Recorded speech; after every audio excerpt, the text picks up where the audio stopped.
सतगुरु मैं तेरी पतंग बाबा, मैं तेरी पतंग हवा बिच उड़दी जावांगी, हवा बिच उड़दी जावांगी। साइया डोर हथों छड्डी ना मैं कटती जावांगी। सतगुरु मैं तेरी पतंग बाबा, मैं तेरी पतंग।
सकते हैं कि मैंने सब कुछ दिया, उसके लिए कुछ देना पड़ता है। उसका अर्थ ये नहीं होता है कि हमने सब कुछ नहीं दिया। बात होती है भाव श्रद्धा की। जब हम अपनी बेटी की शादी करते हैं तो वो पिता एक तरीके से अपना सब कुछ दे देते हैं उस लड़के को। वो अपने पास कुछ नहीं रखता है। ये सब भाव की बातें हैं। बाहरी लेन देन इसमें महत्व नहीं रखता, क्योंकि भगवान हमेशा श्रद्धा को चाहते हैं, प्रेम को चाहते हैं, भोले भाव को चाहते हैं। और वही विचार गुरुओं का भी होता है। गुरु किसी से कुछ नहीं लेते, लेकिन सामने देने वाले का एक भाव प्रेम होता है। वो किसी भी रूप में दे सकता है, उसमें उसकी कोई मनाही नहीं है। बस अंदर ही अंदर वो ये भाव रखे, प्रेम रखे कि मैं आपका हूँ और आप मेरे हैं। जब घर पे कोई आता है, हमसे पानी चाय देते हैं, तो उसमें हम सब कुछ दे देते हैं। ये बात है देने वाले के ऊपर, कि वो अंदर से वो भाव रखता है कि हाँ मैंने दिया, तो समझ लो मिल गया सामने वाले। बाकी ये मिथ्या पदार्थ हैं, अनित्य भी इनको कहते हैं, क्षीणभंगुर भी कहते हैं। इनका लेन देन नहीं गुरुओं ने कहा, न भगवानों ने कहा। वो ये कहते हैं कि अंदर हृदय में तू मुझे स्थान दे। अगर हम वहाँ पर स्थान देते हैं भगवान को, तो हमारा उद्धार होता है। हमारे सोच विचार दृष्टिकोण उस तरीके के बनते हैं। अब आप देखिए भक्त सुदामा, क्या लेके भगवान के पास पहुंचे। भगवान तो समझ गए ना कि इसमें सब कुछ है, सब कुछ है। तो लेने वाले की भी समझ होनी चाहिए। संसार में तो इसको नहीं इतना समझते। संसार में तो बस देते ही रहो जी, मुझे देते ही रहो। लेकिन भगवान समझ जाते हैं कि इसने अपना सर्वस्व मुझे दे दिया है। अब आप सब आते हो, हम भी आते हैं। हम यहाँ किसी के यहाँ नहीं आ रहे, हम यहाँ, ये मंदिर है, इसको प्रेम मंदिर हमने सबने बोला है श्रद्धा से। ये ठाकुर जी का दरबार है, हम सब ठाकुर जी की शरण में आते हैं। अगर हम कुछ भी लाते हैं तो उसका अर्थ यही है हम सब कुछ ले आए, आपके चरणों में समर्पित। तो ठाकुर जी उसे स्वीकार करते और बदले में वो हमसे पूछते हैं क्या चाहिए। तो ये हमारी भावना है कि हम कहें हमें संतुष्टि दो, बस भोले भाव दो, भोले भाव मिले रघुर। जब भक्त सुदामा ठाकुर जी के पास पहुंचे द्वारका में, उससे पहले भगवान परीक्षा ले रहे हैं राह में, और बैलगाड़ी लेकर, सवारी लेकर उसके पास आ गए और उसे तरह तरह के प्रलोभन दे रहे हैं। ऐसे कर लो, ऐसे ये मिल जाएगा, ये कर लो, ये कर लो, मैं तुम्हें ये दे देता हूँ, वो दे देता हूँ। ठाकुर जी को तो पता है ना कि ये भक्त सुदामा है, लेकिन भक्त सुदामा ठाकुर जी को नहीं पहचान पाए। उन्होंने तो बस अपना एक लक्ष्य रख लिया कि मुझे द्वारका जाना है और ठाकुर जी के चरणों में समर्पित हो जाए।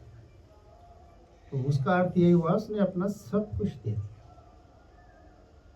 जब वो वहां पहुंचे, जो भी परेशानियां दिखते चली, वो संसार वाले कहते हैं कि सुदामा जी पे इतनी परेशानियां दुख आई, लेकिन सुदामा जी ने नहीं कहा कि परेशानियां और दुख आई।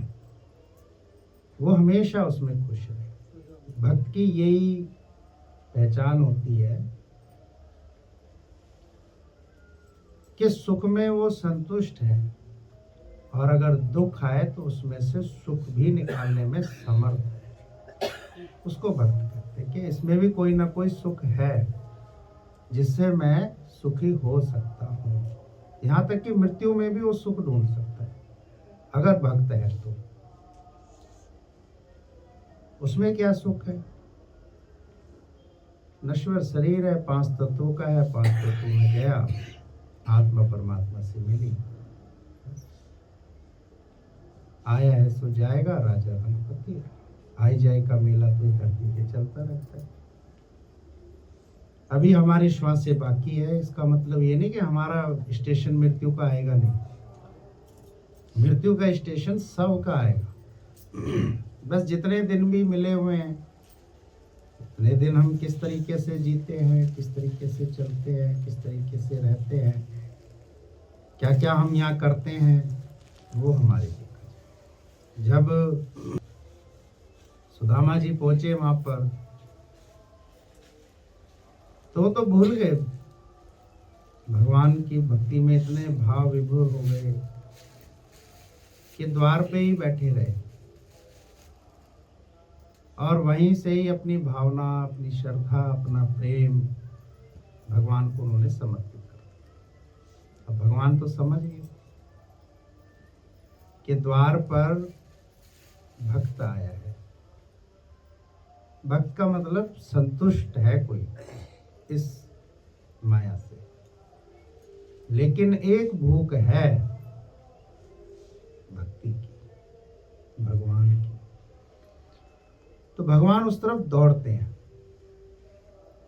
अब भगवान अपने सिंहासन का त्याग करके भक्त के पास पहुंचते हैं और उसे अपने सिंहासन पर बैठाते हैं। उसके चरणों को धोते हैं, उसे प्यार करते हैं, उसे प्रेम करते हैं, उसके प्रति स्नेह भावना रखते हैं। अब देखिए भगवान कितनी स्नेह भावना रखते हैं। भगवान तभी चाहते हैं उस भक्त को जब वो इस संसार से कुछ नहीं चाहता और कुछ बदलाव नहीं चाहता। जो हो रहा है, जैसा हो रहा है, वो कहता बहुत अच्छा हो रहा है, हम खुश हैं, हम सुखी हैं। कला होनी चाहिए जीने की। जिस इंसान पे कला ही नहीं है जीने की, कितनी सुख सुविधा हो, कितने ही कुटुंब कबीले हो, वो सुखी नहीं हो सकता। कला होगी तो वो हर तरीके से खुश रह सकता है, नहीं तो वो दुखी रहेगा। सत्संग आके भी दुखी रह सकता है, ऐसा नहीं कि कोई सत्संग आके भी सुखी हो जाते हैं। अभी सुना नहीं, यहाँ भी मान बढ़ाई, प्रशंसा, इज्जत, शोहरत बहुत चाहिए। ये काम तो ठाकुर जी का देने का, हम इंसानों का थोड़ी ना है। जैसे सब आ रहे हैं ऐसे हम भी आ रहे हैं। हम किसी के यहाँ नहीं आ रहे, हम भगवान के द्वार पर आ रहे हैं, तो भगवान बहुत इज्जत कर रहे हैं। और क्या चाहिए? कम थोड़ी ना है वो, अपने सम्मुख हमें बैठाते हैं, अपने बराबर हमें बैठाते हैं, तो बहुत धन्यवाद है, बहुत शुक्रिया। और इतने आराम से दर्शन देते हैं, कोई धक्का मुक्की नहीं, कोई भागा दौड़ी नहीं। और रोजाना दर्शन करिए, आराम से करिए।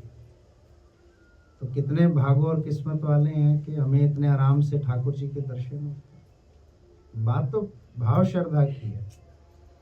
जब भक्त सुदामा तो अपनी शर्म लाज से नहीं बता रहे कि हम क्या लेके आए, लेकिन भगवान तो जानी जाननहार होते हैं।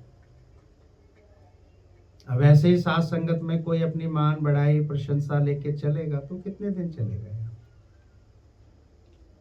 कितने दिन आएगा? एक दिन चला जाएगा। उसके पीछे कारण उसी के अपने विकार, अपनी इच्छाएं और अपनी चाहनाएं हैं। ये कोई घर गृहस्थी वाला स्थान थोड़ी ना है कि भाई हम कर रहे हैं तो हमें भी चाहिए। इसके लिए तो संसार के दरवाजे खुले हुए हैं। वहां पर ये सब प्रक्रियाएं, विधि चलती हैं, यहाँ नहीं चलती है। यहाँ तो निष्काम है। गुरु वशिष्ठ जी ने भी राम जी को बोला है कि मोक्ष की प्राप्ति उसी को होगी जो पाप पुण्य से छूटेगा। मैं करता तो कब तक चलेगा यार? चल ही नहीं सकता। हेमता ममता करते, यहाँ क्या कहीं भी नहीं चल सकता। घर गृहस्थी संसार में भी उसकी एडजस्ट नहीं हो सकती। वो हर जगह दुखी ही रहेगा, परेशान ही रहेगा। तो प्रभु राम जी ने पूछा कि फिर मोक्ष कैसे? बोला मोक्ष तभी मिलेगा जब वो पाप पुण्य से छूटेगा। बोला जब तक जिंदा रहेगा पाप पुण्य तो करेगा, क्योंकि कर्म करता है मनुष्य। बोला कर्म भले ही करे लेकिन भाव निष्काम करे। अगर निष्काम रखेगा कोई भी मनुष्य साथ संगत में, संसार में, ग्रस्त में, वो हमेशा खुश है। अब ठाकुर जी पूछने लगे कि क्या लेके आए मेरे लिए? तो सबको पता है कि उन्होंने पोटली में भरे हुए सूखे चावल ठाकुर जी को नहीं दे रहे थे, लेकिन ठाकुर जी ने वो लिए। अब ठाकुर जी समझ गए कि ये अपना सब कुछ लाए, सब कुछ। अब वो शर्म लज्जा से झुका हुआ है और ठाकुर जी उसे स्वीकार कर रहे हैं। और बदले में क्या दे रहे हैं? बदले में ठाकुर जी उसको तीनों लोग दे रहे हैं, तीनों लोग। तो देवी रुक्मणी ने उन्हें कहा कि सब कुछ दे दोगे तो फिर हम कैसे रहेंगे, कैसे सब चल? बहुत अच्छी बात कही ठाकुर जी ने, भगवान प्रभु श्री कृष्ण जी ने, कि इसने अपना सब कुछ दिया। अब देखिए है तो मुट्ठी भर चावल, लेकिन भगवान का भाव क्या है? भगवान तो बिकते हैं, कोई खरीदने वाला चाहिए। बदले में कुछ बाहरी लेन देन नहीं, भीतर की भाव श्रद्धा होती है। आज भी अगर ये आकाश आसमान से आ रही है ये अमृत भरी बारिश, किसी इंसान का पारा नहीं चल रहा है, ये परम पिता परमेश्वर कर रहे हैं इसको, इसका मतलब है। लेकिन किसके लिए? भोले भाव मिले रघुराय। दे दिया एक लोग, दो लोग, अब तो तीसरा लोग दे रहे हैं तो उनका हाथ। उन्होंने पूछा ऐसा क्यों करा? बोला हम कैसे? बोला जैसे सुदामा रहे हम भी अब ऐसे ही रहे। तभी भगवान ने कहा कि कभी भी भगवान और भक्त के बीच नहीं आना चाहिए, तो कहीं ना कहीं इच्छा सुख स्वार्थ आ जाता है। आज उसी का प्रत्यक्ष प्रमाण है, कहीं पे भी माँ रुक्मिणी देवी नहीं दिखती, राधा है। राधा यानी निरिच्छा, निष्कामी, निस्वार्थ। रूप तो एक ही है सभी देवी की। लीलाओं के हिसाब से हम मनुष्यों को समझाया गया है कि हमें इस संसार में, जगत में किस तरीके से रहना है। अब हम सब लोग कोई साधारण नहीं रहे, हम सबकी समाज में और गृहस्थी में बहुत बड़ी रिस्पॉन्सिबिलिटी है। कौन सी रिस्पॉन्सिबिलिटी है वो? एक तो खुद खुश रहना है और सबको खुश रखना है, खुद प्रेम में भीगे रहना है और सबको प्रेम में भिगोना है। छल कपट, ठगी, बेईमानी, काम, क्रोध, लोभ, मोह, अहंकार, राग, द्वेष, इन इत्यादियों से अब हमारा कोई नहीं है।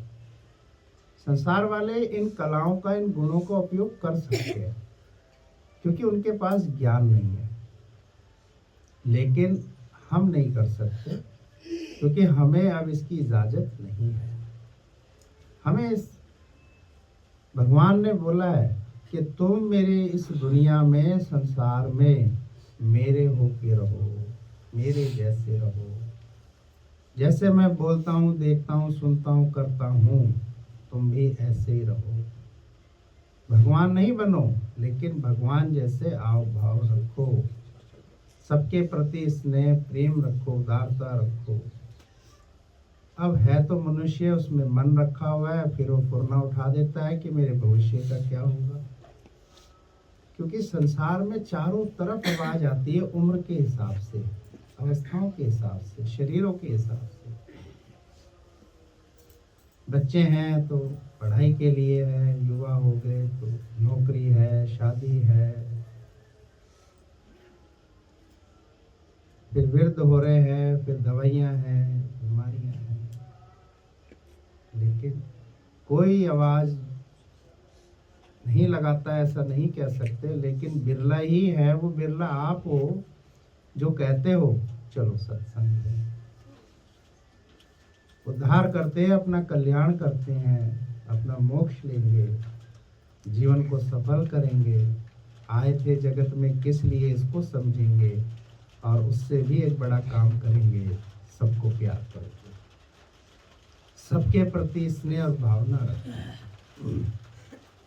सत्संग जैसे स्थान से भी कोई नाराज हो जाता है तो उसे विचार रखना चाहिए कि इस स्थान से नाराज होकर जाने का अर्थ यही है कि उसने भगवान नहीं देखे, उसने सिर्फ अपने मान सम्मान ही देखी, अपनी अहंता को ही आगे रखा। यानी इतना बड़ा तीर्थ स्थान सत्संग को कहा जाता है कि इससे बड़ा तीर्थ स्थान नहीं है जहाँ बैठे इतने देवी देवता एक साथ है, जो भगवान का उच्चारण करते हैं, भगवान के प्रति स्नेह और भावना रखते हैं। ऐसे महातीर्थ स्थल पर आकर अगर हम यहाँ से लौट जाएं और अमृत ना चखें और इस अमृत वाणी का आनंद ना लें, भगवान को अपना संग संबंधी ना माने, तो बड़े दुर्भाग्य हुए हमारे कि यहाँ आकर भी हमने अपने अंतःकरण को नहीं बदला। बदले ना दुनिया, बदल जाए हम, तो मिल जाए पूर्ण परमानंद। भगवान कहीं दूर नहीं है, अति निकट से निकट उसका निवास है। सदा बसत हमारे साथ, हमारे हृदय में है, रोम रोम में है वो। लेकिन बात वहीं फिर आती है जहाँ से हम शुरू हुए कि क्या हम भक्त हैं। भक्त यानी सम, मध्यम, जो सुख दुख लाभ हानि जन्म मृत्यु जय पराजय से उपरांत होता है। हमारे जीवन में भगवान के सिवा कुछ नहीं है। हम उसी के कार्य करता है इस धरती पे, उसी का नाम उच्चारण स्तुति करना, उसकी महिमा करना, उसके बारे में ही सब कुछ चर्चा करना, यही हमारा धर्म है, यही हमारा कर्म है। इसके अलावा कुछ नहीं है। क्योंकि भविष्य की चिंता होती है, मन फुरने उठाता है, तो भगवान ने बोला है कि जो कोई भी मन मने भाव से श्रद्धा प्रेम से आएगा मेरी शरण में, उसके योग क्षेम का भार मैं उठाऊंगा। कहीं ऐसी कोई प्रॉपर्टी है जो 3 मुट्ठी चावल से मिलेगी? कहाँ है ऐसी प्रॉपर्टी जो 3 मुट्ठी चावल से मिल जाए? भगवान तो तीनों लोक दे रहे, तीनों लोक दे, क्योंकि श्रद्धा बहुमूल्य और अनमोल होती है, भगवान उसमें बिक जाते हैं। और मनुष्य का ध्येय उद्देश्य चरम लक्ष्य परम लक्ष्य यही है, भगवान की प्राप्ति करना। ये मिथ्या जगत के बटोरने से कुछ नहीं होगा। ये सब धूल मिट्टी समान है, एक छोड़ रहा है एक पकड़ रहा है। बड़ा आश्चर्य हो रहा है संसार में, बड़ा आश्चर्य हो रहा है। इसलिए ज्ञानी कहते हैं यहाँ पर कुछ भी नहीं हो रहा है। चलन चलावन आपे आप, सब कुछ चलता ही जा रहा है, देखते रहो। धन्य भाग हमारे, सौभाग्य हमारे कि भगवान ने हमारी बाह पकड़कर अपने काम पर लगाया हुआ है। और हमारी पेमेंट क्या मिलती है? आनंद शांति हमारी पेमेंट। जब भगवान वामन रूप धारण करके महाराज बलि के पास गए, तो बलि ने उनको दान देने का जब संकल्प रखा कि आपको जो चाहिए सो मैं दूंगा, मेरे पास बहुत कुछ है, भगवान ने मुस्कुरा के कहा, क्या तुम्हारे पास संतुष्टि है? तीनों लोगों का स्वामी ये पृथ्वी महाराज बलि की दान दी हुई है, जिस पे हम रह रहे हैं।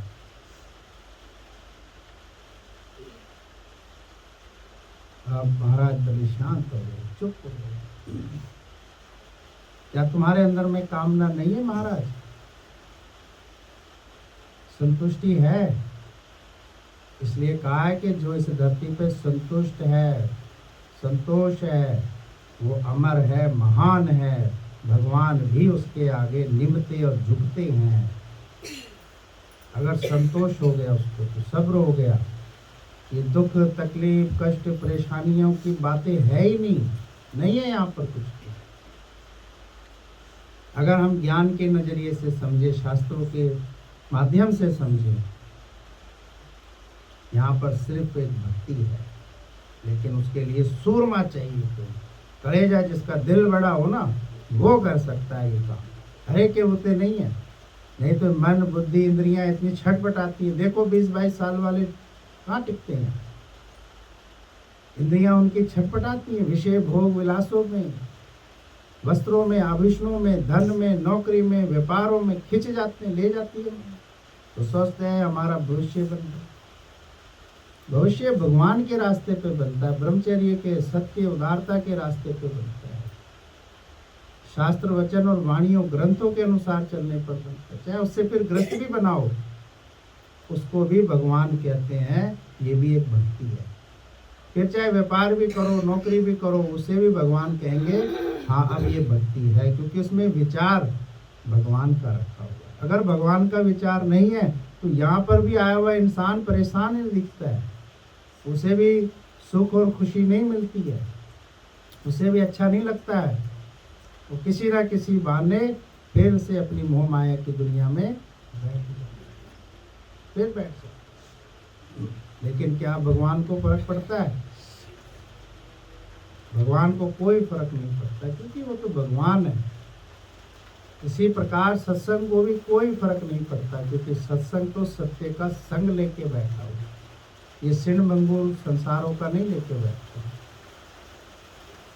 अब महाराज वाली कहने लगे कि संतुष्टि तो नहीं होगी, क्योंकि मेरे अंदर अभी भी स्वर्ग की इच्छा और कामना है, जिससे मैं ये 100 यज्ञ कर रहा हूँ, एक रह गया है।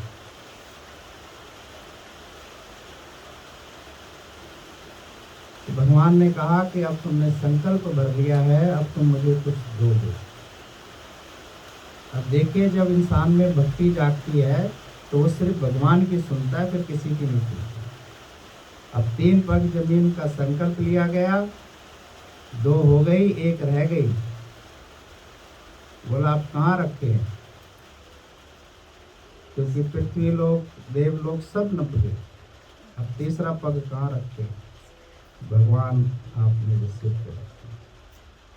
अब भगवान किसी के प्राण नहीं हरते हैं, भगवान उद्धार करते हैं। आप यहाँ आते हो विश्वास रख के आया करो, भगवान सब कुछ दे। ऐसा नहीं कि नहीं, आसमान से धरती पे बारिश दे सकता है तो क्या हमें नहीं दे सकता? हम संसार वालों की आजूरी करते हैं टके पैसे के लिए, वो दे देते हैं, वो किसी की मजदूरी नहीं रखते हैं। तो क्या भगवान कि हम ये मजदूरी कर रहे हैं तो क्या भगवान हमें नहीं देंगे क्या? बहुत दे रहे हैं। किस बात की कमी है? कोई कमी नहीं, सब कुछ देता है मालिक। अब भगवान ने प्रसन्न होकर कहा कि महाराज बाली, अच्छे अच्छे ऋषि मुनियों को भी दुर्लभ है, वो मैं तुम्हें दे रहा हूं। क्योंकि उसके पास तो सब कुछ था। अब उसको क्या देते? हीरे मोती माणक, सोने चांदी आभूषण, ये तो उसके पास थे ही, ये तो भगवान को दे दिए उसने। तो भगवान ने उसको कहा कि मैं तुम्हें शांति देता हूं, क्योंकि शांति जब मनुष्य के हृदय में आती है तो उसे अपरंपार परमपिता परमेश्वर के दर्शन होते हैं। शांति बहुत बड़ा और महान गुण और तप योग है। हम इतना सुख का प्रचार नहीं करते जितना दुख का प्रचार करते, और वो दुख और बढ़ता है। सुख का नहीं करते प्रचार, सुख छुपा लेते, माया छुपा के कमाते हैं, माला दिखा के फिरते। अब भगवान इतने प्रसन्न थे कि भगवान ने कहा कि महाराज बाली, मैं तुम्हें एक वर भी देना चाहता हूं, तुम कुछ मांग लो मुझसे। अब देखिए भगवान कैसे दिखते हैं।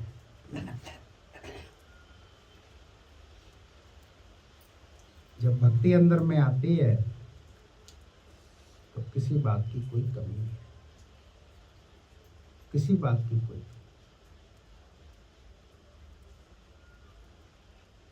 अब महाराज बाली कहते हैं कि आप मेरे पर अगर प्रसन्न हैं तो मुझे आप रोजाना दर्शन दीजिए। जब भी मेरी आँख खुले, जब भी मेरी श्वासें इस धरती पे रहे, मैं नित्य सवेरे आपके दर्शन। अब ये कौन मांगेगा? जिसका मन शुद्ध हो, शांति आ गई, संतुष्टि आ गई, सब्र आ गया। यानी जिसे अपनी जिंदगी अच्छी लग रही है वही भगवान की भक्ति कर सकते हैं। जिन्हें अभी अपनी जिंदगी अच्छी नहीं लग रही है वो भगवान की भक्ति नहीं कर।